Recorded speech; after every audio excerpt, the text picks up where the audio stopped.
আজকে জাতীয়তাবাদী আইনজীবী ফোরামের নাম নিয়ে এবং এই সুপ্রিম কোর্ট বারের সাধারণ সম্পাদক সজল তার জুনিয়র এসে মেরে গেছে এবং সেই জুনিয়রকে সে নিয়ে গেছে এইভাবে আমাকে স্টেপ করছে সবার সামনে আমাকে মেরে ফেলার জন্য।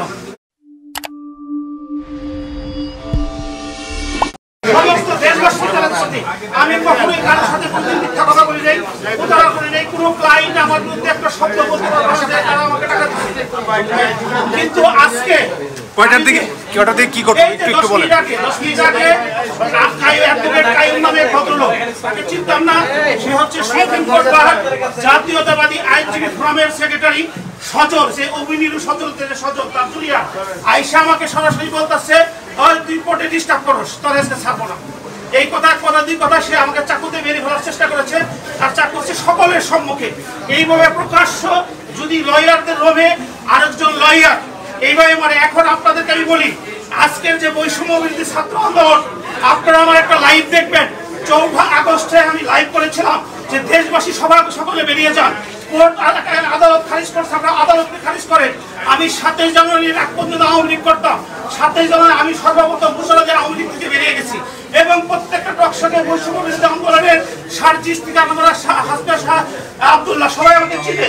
আমি এই আন্দোলনের সবচেয়ে বেশি সোচ্চার ছিলাম টকশোতে, যেখানে বাংলাদেশের নিয়ে কথা বলে নাই।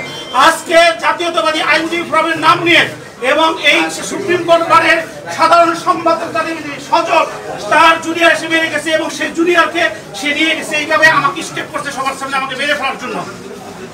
আমি সবসময় দুর্নীতির বিরুদ্ধে কথা বলি, অন্যায়ের বিরুদ্ধে কথা বলি, অবিচারের কথা। আজকে যে লাইভটা এটা দেখতেছেন, এই আওয়ামী লীগ ফ্যাসিস্ট সরকারের আমলে যে জজরা আপনারা এপিডেন্ট ডিভিশনে পদত্যাগ করেছে তারা 9 তারিখে স্পেশাল কোর্ট বসিয়ে আমাকে শাস্তি দিয়েছে। কারণ বিচারপতি নাইমা হায়দারের সম্পর্কে আপনারা সকলেই জানেন, সে দুর্নীতি এমন করে মাত্র জানে না যে সে দুর্নীতি করে না।